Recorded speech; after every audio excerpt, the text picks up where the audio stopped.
Hey buddy, it's Peter, and this is the 2024 Yamaha YZF R3, or for the rest of this video, I'm just going to call it the R3. This is Yamaha's entry-level super sport bike. Now, I'm going to tell you right up front, this is not a super sport bike. I did review a bike just minutes ago from KTM, which is a similar displacement, which is far more super sport bike. This is a beginner sport bike, and it does fall under their super sport category due to the styling, but it has a few pieces missing that make it better for a beginner rider and better for someone who's more economically aware, shall we say. This bike is cheap to insure, cheap to purchase, and cheap to run. And we're going to talk about a lot of those things, but it also gives you the ability to enter into a sport riding world and even go down to the racetrack with something like this and learn to be a better rider. So in this review, we're going to talk about all that and more, but I want to thank McLean Sports for giving me complete access to their entire vehicle lineup, because if you have a question that I don't answer in this video, they allow me to come right back to the same bike again and again and again to make sure that I get all the answers that you need on video so that you can have a better riding experience and a better buying experience. So we're gonna help you decide if this bike is right for you. So a lot of times in the motorcycling world, the bike itself doesn't change, but the competition and the world around this bike does change, and in this case that has happened. So this used to compete with something like the Ninja 400. It used to compete with a bunch of other bikes. The Ninja 400 from Kawasaki is now a 500, or technically a 451, but it has moved up in power and slightly further up the insurance bracket. It's also increased in some features, things like a keyless entry and that kind of thing. All of those can add cost. Now, keyless entry isn't standard on that bike, but there are those options in this realm, and that bike is trying to be not a beginner bike anymore, trying to be a bike you can stay with for a long, long time. This bike to me is still designed as a bike that you drive for a few years, you get used to, and then you decide if you want to move on to a different style bike, to a faster bike, to whatever it is, but it can teach you so much. And one of the strengths of this bike is by staying in that power bracket that it's in. Like I said, cheap to insure, easy oil changes. It can even take regular fuel, 87 octane fuel. So all of those things weigh into creating an economical experience, not just from purchase price, but from livability. And it still gives you a lot of great components for the price. So let's start with the front wheel. We'll work our way through this bike, talk about the technology, talk about all the features, and then we'll wrap up the end by helping you decide if this bike is right for you. All right, so if you've never seen my reviews before, you have to know that I always start at the front wheel, and I do that for a reason. This is where you get a sense of, you know, what does the manufacturer intend with this bike? And right off the bat, you can see some styling things. We're gonna show you some more styling things across the front and across the side of the body. This looks a lot like an R1, which of course isn't an R100, it's an R1000. This is an R300 essentially. But what you have here is some interesting things. The first thing of note is you have upside down forks here. So basically in the class, it's pretty traditional to have right side up forks, a lot like your mountain bike would have. But this one has upside down forks, which is a lot like the R1 would have. What it does is give you a little bit less unsprung weight, and they're going for a bike that's good handling. Now again, compared to KTM's 390 that I just reviewed, the RC 390, it's not set up to be a racetrack bike. It's still got some economical pieces in here, but even as economical pieces, let's take a look at the tires, for example. The tires are not the top line tires, but they're the same tires I have on my Z900 RS SE, which is a sport model of a 900 4-cylinder cc bike. So you have decent tires for the class for sure, fairly lightweight wheels, a single disc here, which is class competitive instead of a double disc that you would have on bigger bikes that are capable of a lot more top speed, but also weigh a lot more. So single disc with ABS, again, less unsprung weight, pretty good overall look here. And then the fairing design here is designed to keep debris off of those fork seals there. So that of course is for aerodynamics, but it also keeps you and allows those fork seals to last a long, long time. Let's take a look at the front of the bike first before we move around to the heart of the bike, because I want to show you another little thing out front. So moving straight up from that wheel, I want to show you one cool design feature that they have. So this is an opening that's an air intake. Now I want to be clear, it's not a ram air intake kind of thing that they use in the high-end sport bikes, but from a design perspective and even a function perspective, the highest concentration of air is on the very center of the bike here, which is why you have that double headlight here on either side, and then you have some air intake there. So it's a cool way to have an air intake. It doesn't sort of, like I said, it's not a full ram air intake system like they have on the super high speed bikes, but it does give you that design perspective perspective that makes it look like a higher end bike, and that's part of what you're going for in a bike like this. Now I haven't got the headlights on because I'm not running the bike, but you can see sort of daytime running lights up there, headlights down there, and then you also have one thing that I think is a bit of a design miss. They don't go with LED signal lights on this bike. They do look a little bit dated to me. Now I should say that there are plenty of bikes higher end that also don't have LED signal lights, but that is one thing that to me I think would be nice to upgrade. You could probably do that in the aftermarket as well, but other than those signal lights, you do have a fully modern bike look. Again, if those headlights were on, it would look a little cooler, but again, we're going to leave it without running. The other thing you should mention here is the windshield is a little bit more upright, which is going to allow you to have a little bit extra wind protection as you're on the riding position. So let's look at the heart of this bike. We'll get out and look at the riding position, and we'll keep going around the bike. So taking a look at the heart of this bike, usually we look at the engine here, and one thing you can't see here is the engine. So again, a lot of bikes in this class, they don't actually do a true full fairing. They'll do a lower fairing, they'll do a part of an upper fairing, but you still see some of the engine buried in there somehow. But what this has is a couple things that I think are worth kind of pointing out here. You have some separation here. We're going to show you this from this other angle in a second here, but you have some separation here, which is going to give you some wind protection here, which is a nice thing to have both for just driving on the highway for cooler weather, but also for aerodynamics. But they have a fully covered engine here. Now that doesn't limit your ability to service this thing. Oil changes are super simple.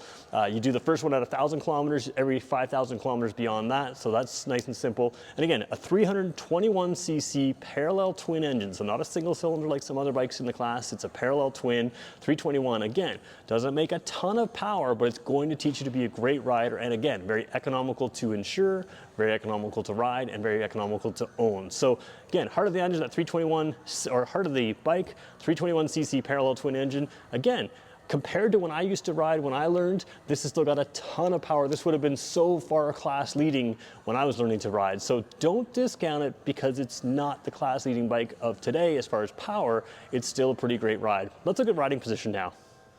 So for most people getting this bike, this is going to be their only bike, and in many cases it will be their first bike. So let's just jump on here. I'm about 6 feet tall. I just did a review, like I mentioned, of the KTM 390.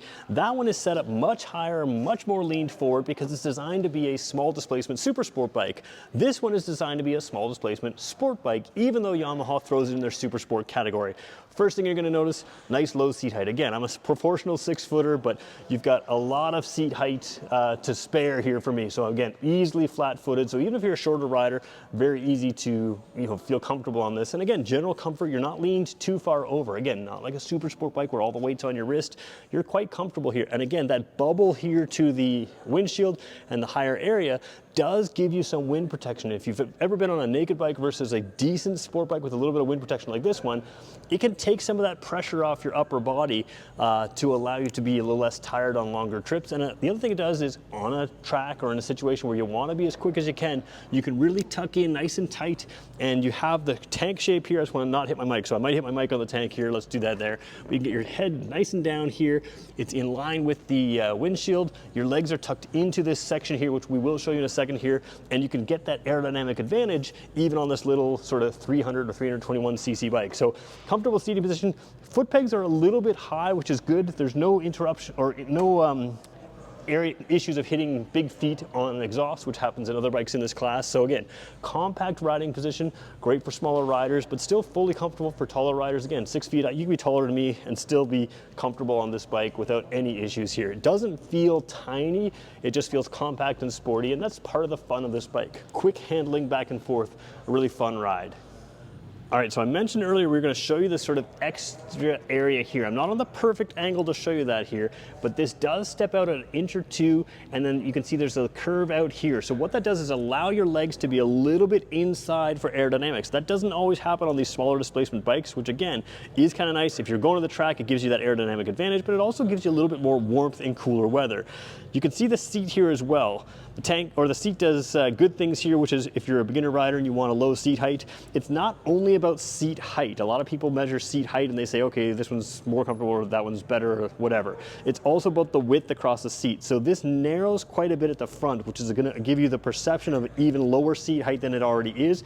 But you can see the seat height itself is quite narrow, but it also the seat height The seat height itself is quite low. It's narrow here, but it does widen out here significantly for comfort. So it's a very comfortable bike for what it is as well. It's not designed to be a cruiser bike, it's designed to be a sport bike. And the other thing worth pointing out is the rear seat here. Of course, this can be sort of removed and you can put tail bags on here and that kind of thing, but for a small displacement bike, it's a pretty good size rear seat for any sport bike, which means it's not a ton of power to take a lot of people on long tours, but if you did take someone out on this bike, they're gonna be pretty comfortable for a sport bike and able to sit up here with their foot pegs and all that and be comfortable enough. So again, kind of impressive rear seat for a bike that's probably not gonna take a whole lot of rear seat passengers. All right, taking a look at the dash here, one of the things with the windshield you can see is there's that big bubble up. Again, that's gonna match your helmet curve when you get into full tuck position. It's also gonna help you give, some pressure relief, because instead of just sending all the wind over, it's also directing the wind around you, which is gonna help with some of that buffeting, some of that extra pressure you might feel on a motorcycle when you're riding at higher speeds. Let's zoom into this dash, an LCD display, nothing fancy here, all black and white. The only red on there is sort of a permanent marking red to show you that the 12,500 RPM red line. So you've got all the basic information you need in here. You've got a clock down there, fuel gauge, temperature gauge, fuel gauge here, temperature gauge there, gear indicator right there, speedometer right there, and a decent tachometer. You can cycle through some information here. So you have a trip 1, trip 2, the trip F, which Yamaha does. Then you have liters per 100 kilometers, which is set up for fuel efficiency. Then you have the average fuel efficiency as well. And then you have back to the trip odometer? No, the trip kilometers, and then the regular odometer there. So all your different settings down there. One thing with the display, it's reading quite clearly on this screen right now, at least I think it is before I've done any editing. If you stand too tall, so if you're standing up looking at the bike, it does appear to be dimmed. When you're sitting down looking straight on the bike, it's very clear like you're seeing on the camera, or at least I hope like you're seeing on the camera right now. To me, it looks pretty clear. So again, one of those things where you might think if you're standing on top of the bike that maybe it's not super clear. It's sort of designed to be lined up directly with where you're riding, and it's perfectly fine there. Let's take a look at the controls on this bike now. So left side controls here, we're gonna zoom in just a little bit just to sort of get a little better view here. You can see you've got signal lights down here, horn up there, high beam and low beam, and then a little trigger up top. I don't know if you can see that trigger. Let's see if we can get back up to that trigger. There we go. Trigger up there for flashing your high beam. So you do have that flash to pass or just to get people's attention. High beam, low beam signals and horn there. That's on the left side. No adjustable clutch lever here, but it is nice light clutch pull. So again, simple stuff here, but also very functional. This bike does have one feature that I wish more beginner bikes would include. Let me show you that right now. Over here on the throttle side, you've got a kill switch, start switch built into one, but this is the feature I wish more beginner bikes would include. It is four-way flashers. So again, if you're a new rider, sometimes you're stopping a little bit, sometimes you're just trying to figure out where you're going, that kind of thing. It's nice to have when you pull over on the side of the road, instead of just flashing one signal, but flashing a four-way, even just to get people's attention if you're slowing down or something like that, or if you're, just being a little cautious in the rain, you can get people's attention by flashing those four ways instead of just, hitting your brake. Again, taillights look really small in the fog or rain conditions, so if you're driving a little slower in those foggy or rainy conditions, you can throw on those four ways. You've got a little extra width to the bike at night and or in poor conditions, and again, just a nice safety feature to have that you don't see on every beginner bike.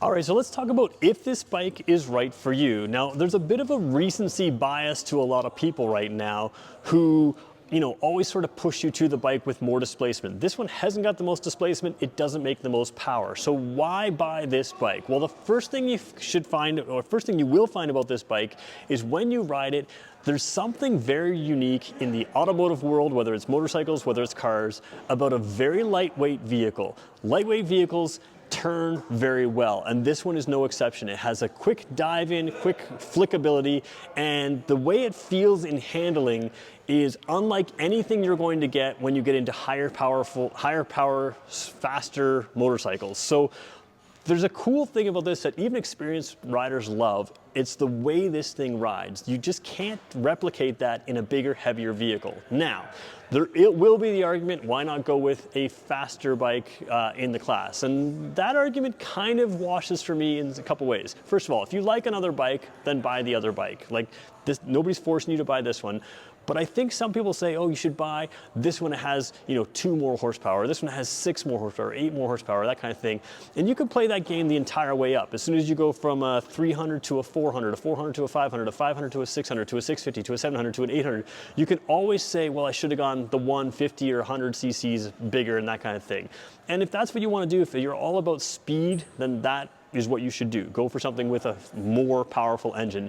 But if you're out there trying to find smiles per mile, this thing is very, very good. It also is economical, not just in the purchase price, but also in the maintenance and insurance price, which are big factors, especially if this is your first motorcycle. So if you like the style of this and you want to have a ton of fun and you want something that's really good handling, and you probably want to move on from this in 3 to 5 or a few years down the road, then this is a great beginner bike. Some people will keep this as their only bike and it's all the bike they need. Some people will keep this as their sport bike in their stable while they have other bikes. But to me, this is a bike that's going to teach you to be a better rider quicker.